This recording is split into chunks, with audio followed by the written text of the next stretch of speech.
Hello and welcome to another edition of Inside Outlook. I'm Tony Trungone. Joined with me is our Business Administrator, Dan Smith. Welcome, Dan. Thank you. And in today's edition, we're going to be addressing our 2019-2020 school budget. So I have a few questions for Dan. He has some presentation slides for us. Dan, can you give me our timeline of the budget process? Sure, we can go through the timeline. So we start the budget process in November.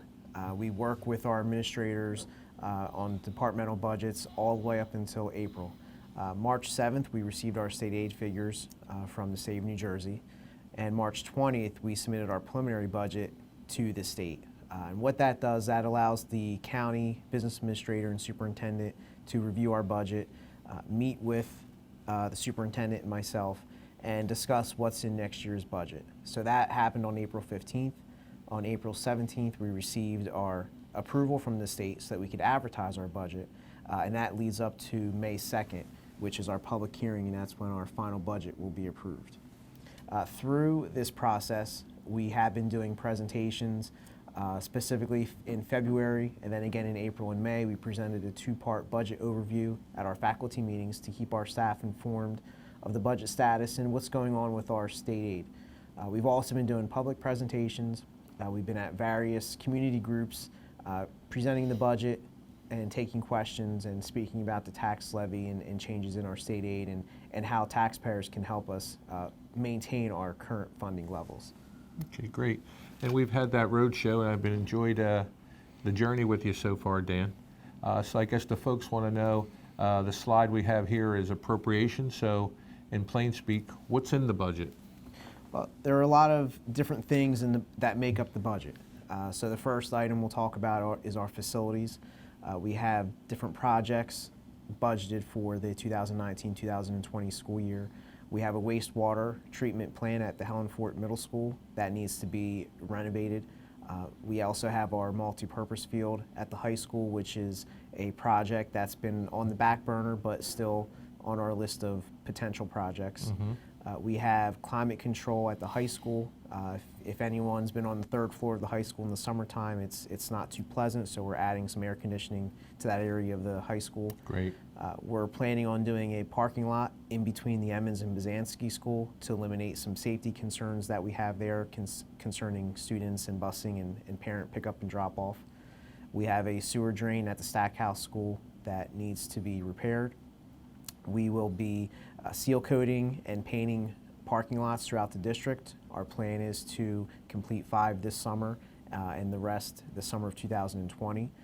We have fire alarm upgrades at all the schools, and this really pertains to the backup of the alarms and different wiring and upgrades.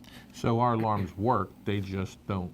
It's a redundancy, right? So there's a backup? Correct. Yes. Okay. Yes. So our alarms are functional, and this is just to increase their capabilities. Okay.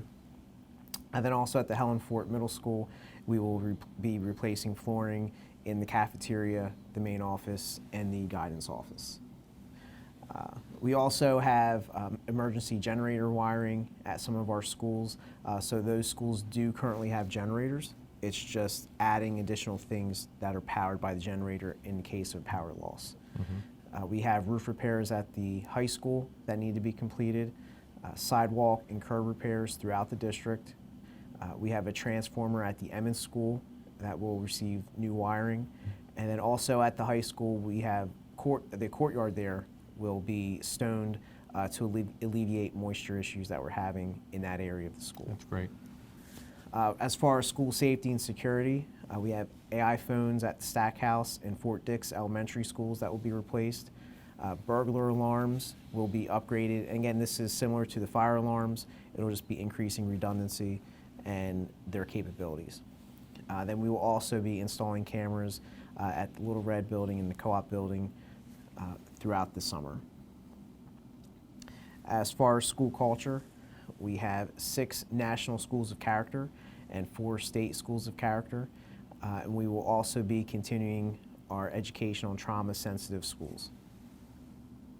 On the academic side, we have K-5 math resources. So we rolled out a new math program this school year, so that will continue in the 1920 year. We will continue to provide intervention and enrichment in grades K to 8. We will continue with our professional learning communities. We will continue with digital content throughout all of our grade levels. And then we're also in the third year of our next generation science curriculum rollout. That also has a cost that's in next year's budget. And I see an increase in graduation rate here too. Yes, so we increased 8% from the previous school year, which is a great increase and shows a great job that our teachers and staff over at the high school are doing with our students. Also in academics, we are adding 4 CTE programs to the high school: broadcast journalism, fashion apparel design, entrepreneurship, digital communication, and multimedia. And we're also adding some additional AP courses at the high school. On the technology side of the budget, we will implement Chromebooks throughout the middle school level. We will refresh 120 smart boards throughout the district and replace those with 75-inch interactive flat panels. We will refresh 220 classroom desktop computers, and we will convert our transportation system from Versatrans to TransFinder. This will help improve our efficiency in communication and transportation department. Good. And then last, on the technology side, we have to upgrade our network security with network access control services, and this has more to do with the devices that we're rolling out in the one-to-one initiative to help monitor and control those devices. So there's a history here with funding in Pemberton in the past couple of years. It's been pretty volatile as far as state funding. So what happened last year as far as what we had to do to remind people what we had to do last year regarding the budget? Right, normally we would have our state aid information by the end of February, and it would be consistent until July 1st. But last year, the district did receive the state aid figures in early March, which was a little delayed. The budget was submitted in April, and it had more than $5 million in reductions. And then in July, the district state aid was reduced by $1.97 million. So this came in after the budget was approved and after the fiscal year already started. And this just kind of shows that there can be changes to the budget by the state when the state budget is approved for So July we're not 1st. done yet even for this year then, you think? Correct. It's possible the 1920 budget could change between now and July 1st. Let's hope it's on the flip side from as opposed to last year where they took money away from us. Correct, hopefully. So people want to know, so what's not in the budget? What are the reductions in the budget? What are some reductions we've had to take? Well, we try to maintain the classroom and have the least effect on the classroom as possible when we made our budget reductions. So it was a tough job going through this, but we are making reductions of $5.8 million. In that, we have 27 staff reductions. We try to limit our reductions to attrition, which would be positions that have opened up due to retirements or employees leaving the district. So of the 27, 19.5 eliminations are through attrition. 1 position is not being renewed due to performance, and 6.5 are reduction in force. So overall, I believe our administration did a good job of limiting the reductions to staff to 6.5 over cutting $5 million. I thought that was a pretty good job. So here you see a reduction summary that's personnel related. So the first 3 lines total up to those 27 positions we just spoke about. Then we have breakage, which is if an employee is retiring or resigning from the district, they're replaced with someone at a lower salary. So that difference in salary we call breakage. We also have a savings in employee benefits. We switched our prescription plan on January 1st, excuse me. That saved us substantial money in our benefit line item. We also were able to enroll employees in the Direct Zero plan, which had a substantial savings not only for the district but for the employees as well.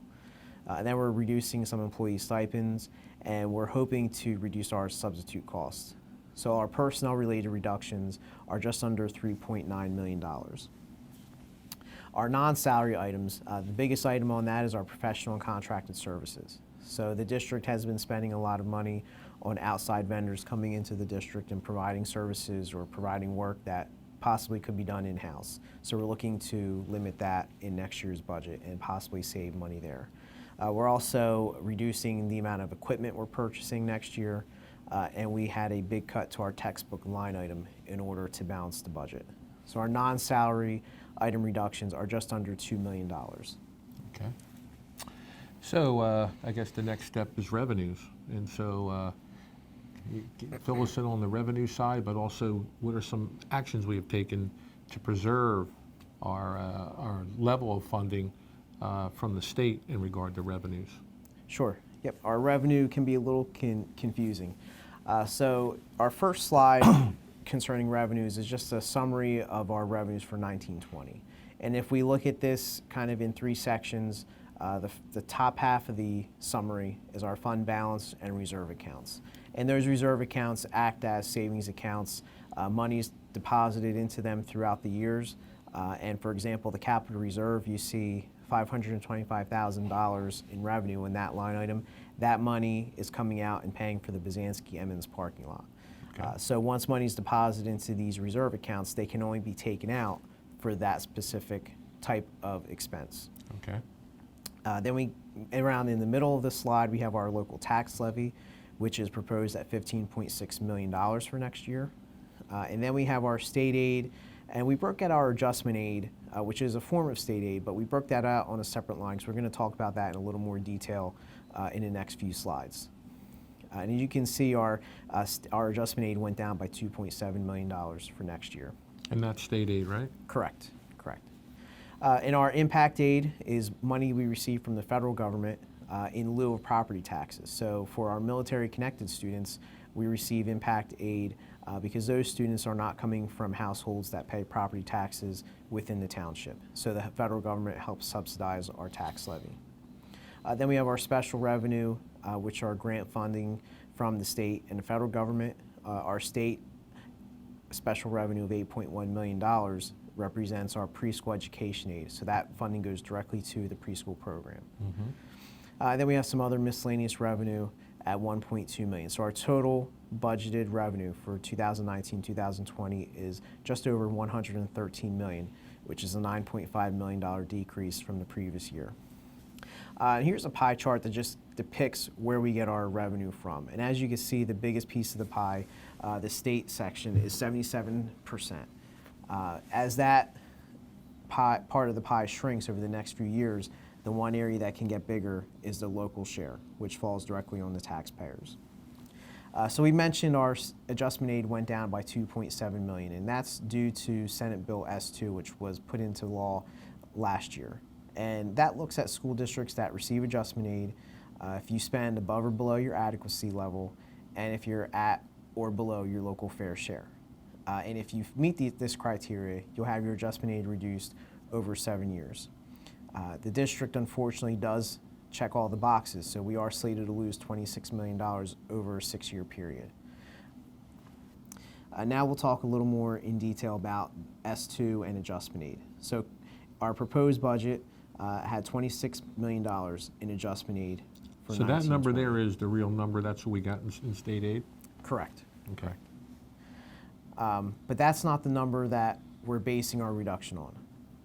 So here you see a 6-year phase out of adjustment aid. So in the current year, 18-19, we lost 5% of our adjustment aid. In 19-20, we're scheduled to lose 13%, 20-21, 23%, and so on. So the first area of S-2 that we're going to talk about is state aid differential.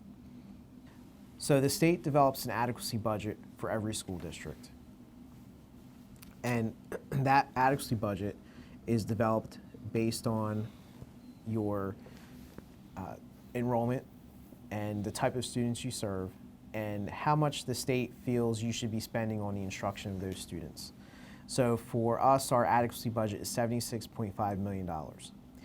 Then the state looks at your local fair share and they say, what should your local taxpayers be contributing to your budget for the 19-20 year? And the state has determined our local fair share to be $24.7 million. If we take the difference of those two numbers, we get our equalization aid, which is $51.8 million. Along with equalization aid, we receive categorical funding for special education costs, security, and transportation.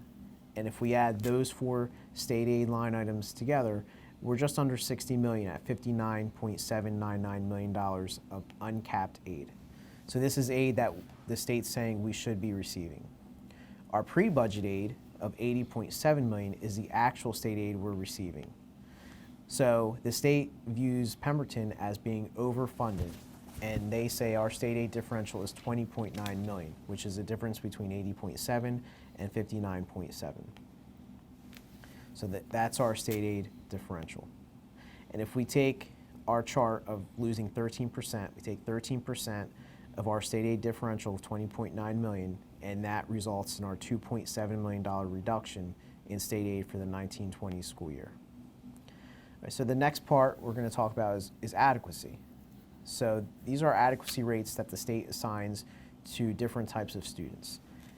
And an elementary student is worth 100% of the per pupil amount. And we can use $12,000 in this example. So in looking at this chart, we would receive $12,000 for every elementary student, and $12,000 times 104% for middle school, and so on down the list.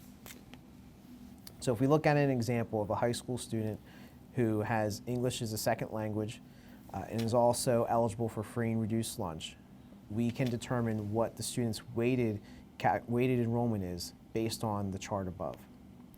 So for being a high school student, we get 1.16 of the per pupil cost. We get an additional 0.46 for being at risk. And because the student is at risk and LEP, we get an additional 9.81%. So if we add those figures together, the weighted enrollment for this student is 1.7181. So for this student, we would get $12,000 times 1.7. So S-2 looks at your enrollment, and as our total enrollment, the district has decreased by almost 7% in the last 10 years. But as we just saw, our weighted enrollment is different than our actual enrollment. So our weighted enrollment has only decreased by 2.2%. And that's due to an increase in free and reduced lunch. That's the biggest factor that affects weighted enrollment. So as you can see, our free and reduced lunch percentage has gone up by 10% in the last 10 years. So we looked at our state aid differential of $20.9 million, and we're losing 13% of that, which is 2.7. But if we were reduced based on our over adequacy amount of $10 million, we would have only lost $1.3 million in state aid. And the difference between those two numbers is what we've asked the state for in the form of emergency relief for the 1920 school year.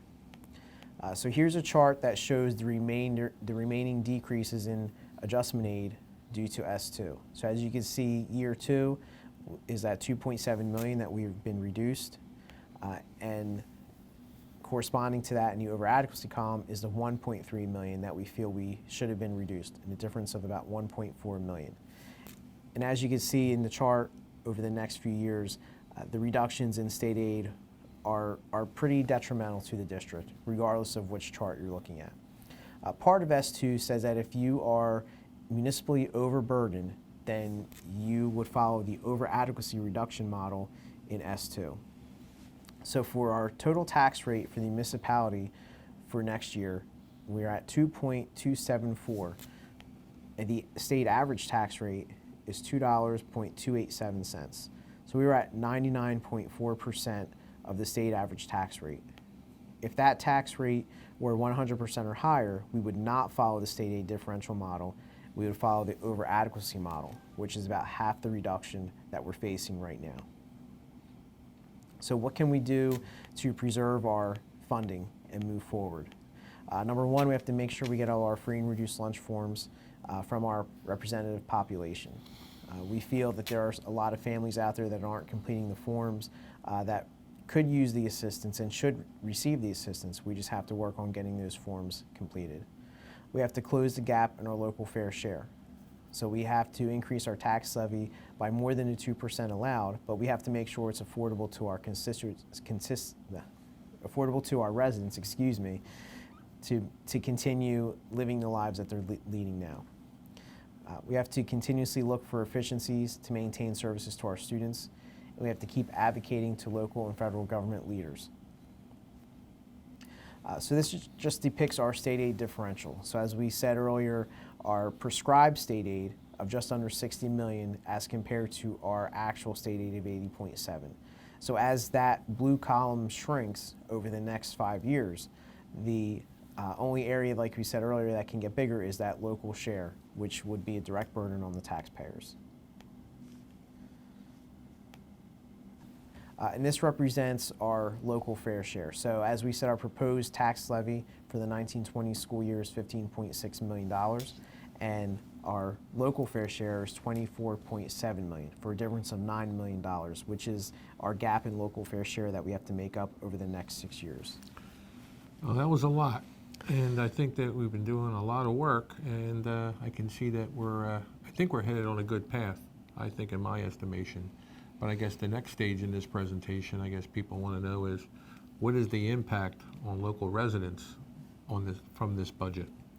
Right, and one of the negative effects of S-2 is that it shifts a lot of the burden in our loss of state aid to the taxpayers.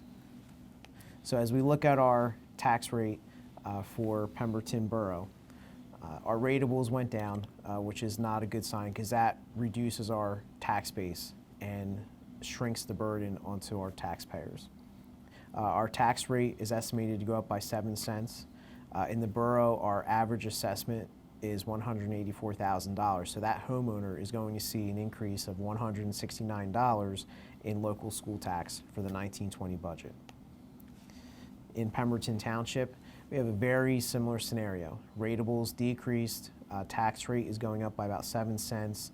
And in the township, the average homeowner will see an increase of $138 annually for local school tax. We're seeing an increase in the local fair share from our local taxpayers, and we feel I can speak for myself and hope you agree that I think it's unfair, and so we've been on the road advocating for Pemberton. And so could you fill us in on some of the things we've been doing in regards to advocacy, explaining the Pemberton Township, really the community, in regards to school funding and why we need the state's help and the federal government's help in providing the support we need for our kids each and every day? Yes, and that's correct. We have been advocating. There are different avenues we're exploring, and there are ways that local taxpayers can actually help us advocate as well. Mm-hmm. So just to give you an update on S-2, there are currently 2 bills out there, one in the Senate, one in the Assembly, that calls for the pause to S-2, which would restore school districts to their prior year funding, and just pause S-2 so that it can be explored in more detail before it's implemented again. Mm-hmm. We've also made a lot of trips to Trenton, and we've hosted state representatives to talk about Pemberton and talk about the services we offer to our students and what the needs are of our families within Pemberton School District. So we had hosted meetings on February 22nd. Also May 7th, Congressman Andy Kim will be here at the Fort Dix School.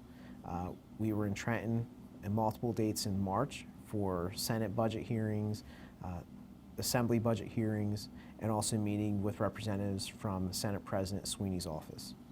We were in Washington in March as well, advocating for more impact aid with our colleagues from our surrounding districts that serve the Joint Base. Just recently this week, we attended the New Jersey Senate Budget Committee hearing with the New Jersey Department of Education on April 30th. And yet we also attended the State Board of Education meeting on May 1st, advocating for fair funding. So our taxpayers can help us out. They can reach out to their local legislators.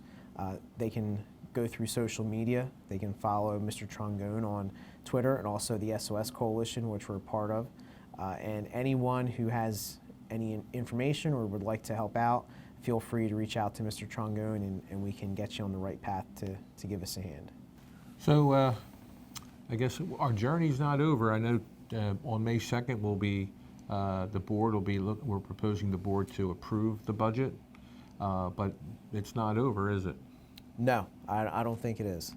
So in closing, even though Thursday, May 2nd, we'll approve a budget and we have a balanced budget, but we're not. I think the public needs to know that we're not done, and I'm repeating myself, but It's that advocacy to restore the state aid, and then also looking at the impact aid, the federal impact aid. So when do you see anything, any kind of definition of a result from our efforts? What do you think, how do you think it's going to unfold in the next 6 to 8 months or even 12 months? Well, our first hurdle is July 1st. So once the state approves their fiscal budget, then we'll be set with our state aid and we'll have our final figures for 1920. We have a lot of things in the pipeline that we're hoping to come through around November, December. Part of that deals with the state, part is on the federal side. So we're hopeful that the 2021 budget will see a lot of good benefits of all the work that we're putting in now. Okay. So I think when you're looking at the 1920 budget, we started looking at that budget last summer, and I think that's why I think even though we don't want to lose any people, having 6.5 jobs, and when people say, Mr. Trungon, what's a half? That's a part-time job, right? Yes, correct. So, so I think we mitigated. If you hear other districts that have lost the amount of money that we've lost, they're talking about losing 80 to 100 jobs or more. So I think we're pretty good as far as jobs are concerned, but preserving the services we provide our students. But in 2021, I think you're alluding to that, like we're starting now. Correct. And I think that's what the public needs to know, like we're starting now to mitigate any type of reduction in revenue so we can preserve the services for our kids and then the jobs for our local, our folks that live in the district and work in the district. So, so I think they need to hear, like, I think it's not a magic pill. It's not going to happen overnight. Right, it's not. This is going to be a long process, 8 to 12 months probably. And like you said, once the school year kicks off in September, we'll be right into the 2021 budget process. Okay, good. Thanks, Dan. And again, welcome. I think this is the first time you've been on Inside Outlook? Or the second. We had yeah. transportation with communication, right? Yes. And that's going well. Yes, it is. right, Very good. much improved, yes. Well, I want to say thank you for your efforts. I think thank you to the administrative team and the support you leading the way to providing a balanced budget, again, and preserving our reserves, because we're fortunate we have money, but we didn't delve into that to supplement the budget, and that's a credit to you and the administrative staff. So I want to thank you. Thank you. For the folks out there, we do need your help. We need your help in the advocacy area. So there's a screen that's going to show my contact information, and then I can help lead folks in our Pemberton learning community in supporting our advocacy to preserving all those good things we provide our students each and every day. So again, thank you, and God bless you.